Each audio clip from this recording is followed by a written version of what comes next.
నమస్తే, welcome to యూఏటీవీ. ఈరోజు రవీంద్ర భారతిలో తెలంగాణ వైతాళికుడు మచ్చర్ల సత్యన్న గారి జయంతి సభ అయితే నిర్వహించారు. సో ఈ సభకి తెలంగాణ ఉద్యమకారులు కానీ కళాకారులు కానీ అనేక మంది చాలామంది ఇక్కడికి రావడం జరిగింది. సో మీరు ముచ్చర్ల సత్యన్న గారికి వారికి ఉన్న అనుబంధం ఏంది, అంటే ఆయన గురించి ఏం చెప్పాలనుకుంటున్నారో ఒకసారి మాట్లాడే ప్రయత్నం చేద్దాం. మనతో పాటు మాట్లాడడానికి దరువ ఐలన్న గారు అయితే ఉన్నారు, మాట్లాడదాం. అన్న నమస్తే. సో ఏం చెప్తారు, ఒక గొప్ప నాయకుడు, ఆయన గురించి చెప్పాలంటే ఏం చెప్తారు? ముచ్చర్ల సత్యనారాయణ గారు, ఆయనతో నాకున్నటువంటి అనుబంధం చాలా గొప్పది. వాస్తవంగా ఉస్మానియా యూనివర్సిటీలో పిహెచ్డి చేస్తున్నా నేను. వారి దగ్గర చాలా విషయాలు నేర్చుకున్నాను. వారి ఇంట్లో ఉండి ఎన్నో పాటలకు పొరుడు పోసినటువంటి సందర్భం.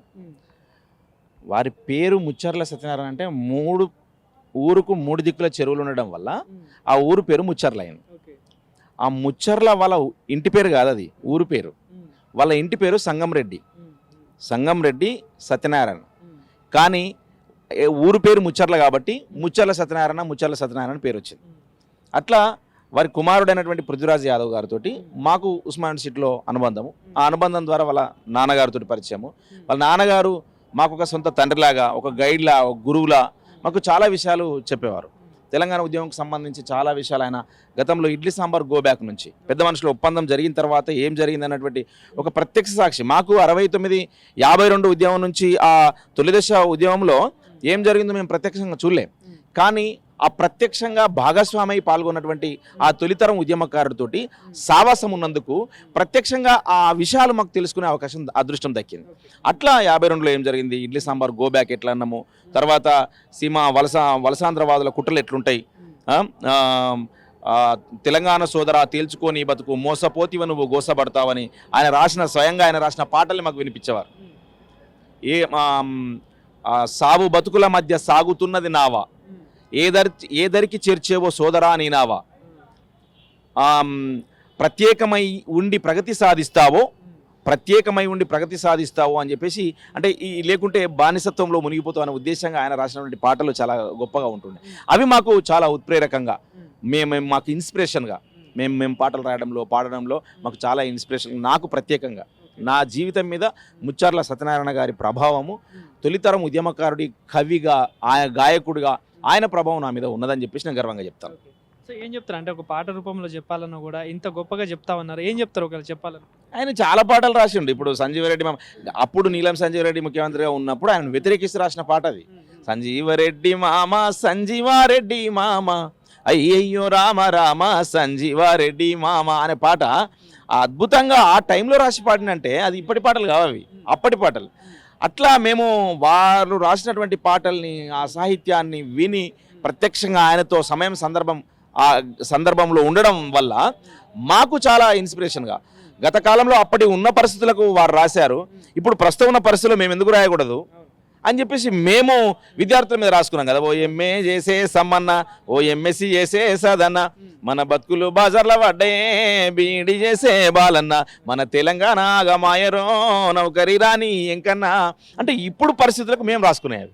అంటే ఇవన్నీ ఇప్పుడు పరిస్థితులకు అనువదించుకొని మేము పాటలు రాయడంలో, వారు తొలితరంలో విద్యార్థి దశలో ఉన్నప్పుడు వారు చేసినటువంటి పోరాటము, వారి గత స్మృతులు మాతో పంచుకోవడం ద్వారా ఆ జీవిత పాటలు మా మీద ప్రభావం చూపించి మేము ఇట్లా పాటలు రాయడానికి కానీ, ఈ సాహిత్యాన్ని, ఈ సమాజం మీద జరుగుతున్నటువంటి పరిస్థితుల మీద ఈ సాహిత్యాన్ని సృష్టించడానికి కానీ మాకు వాళ్ళ ప్రభావం ఉన్నదని చెప్పేసి నేను చెప్పక తప్పదు.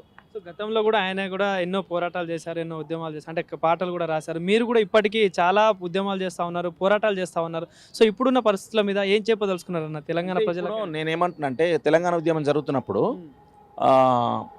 నేను చాలా రోజులు వారి ఇంట్లో గడిపిన. విద్యానగర్లో, రామ్నగర్ దగ్గర వారి ఇల్లు ఉంటుండే. వారి ఇంట్లోనే పృథ్వీతో కలిసి చాలా వందల సమావేశాలు, వందల కార్యక్రమాలు, వందల చర్చలు పెట్టేది. మేము 69లో చనిపోయినటువంటి 369 మంది విద్యార్థుల మీద ఒక రీసెర్చ్ చేసినాం. చేసి ఎవరి కుటుంబాలు బతుకున్నాయి, ఇంకెవరైనా ఉన్నారా, వాళ్ళ ఫ్యామిలీస్ ఎట్లా ఉన్నారని చెప్పేసి అట్లా రీసెర్చ్ చేసినాం. వారి కుమారుడు చాలా నిబద్ధత గల వ్యక్తి. ఉద్యమం కోసము, తెలంగాణ ఉద్యమంలో వారి నాన్నగారు వారసత్వాన్ని తీసుకొని ఆశయాలు తీసుకొని పనిచేస్తూ ఉన్నాడు.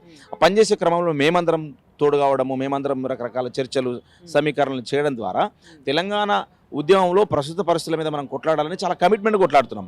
అసలు రాజకీయ పార్టీల ద్వారా తెలంగాణ రాదు అని మాకు ఆయన చాలా సార్లు మాకు చెప్తుండే. మేము అందుకనే స్వతంత్రంగా పోరాడినాం. స్వతంత్ర రాజకీయ పార్టీకి అనుబంధం కాకుండా స్వతంత్రంగా కొట్లాడినాం. ఆ స్వతంత్రంగా కొట్లాడడంలో మాకు ఎప్పటికప్పుడు ఆయన ఒక టార్చ్ లైట్ లాగా ఎప్పటికప్పుడు మమ్మల్ని మేలుకొలుపుతుండే. మేము ఆ 2 కార్యక్రమాలు అయినాయి కదా, ఇక జాల్తీ అన్నట్టుగా మేము అనుకుంటుంటే, ఇది కాదు ఇట్లా కాదు చేసేది, మేము అప్పుడు ఇట్లా చేయలేదని చెప్పేసి చాలా వాళ్ళు చేసినటువంటి కార్యక్రమాల్ని మాకు నూరిపోస్తూ ఉండే. అవన్నీ మాకు ఒకటేసారి అరే అది కాదు కదా అని చెప్పేసి మమ్మల్ని మేల్కొల్పుతున్నప్పుడల్లా మేము మళ్ళొకసారి ఆ ఉద్యమంలో ముందు వరుసకి వెళ్ళి కొట్లాడే పరిస్థితులు వచ్చినాయి. అట్లా వాస్తవంగా ఉస్మాన్ సిటీ ఉద్యమం జరుగుతున్నప్పుడు వేణుగోపాల్ రెడ్డి చనిపోయిన రోజు ఉస్మాన్ సిటీలో మేము ఉద్యమం జరుగుతుంది, మేము రెగ్యులర్గా వీరింటికి వచ్చి ఉండేది.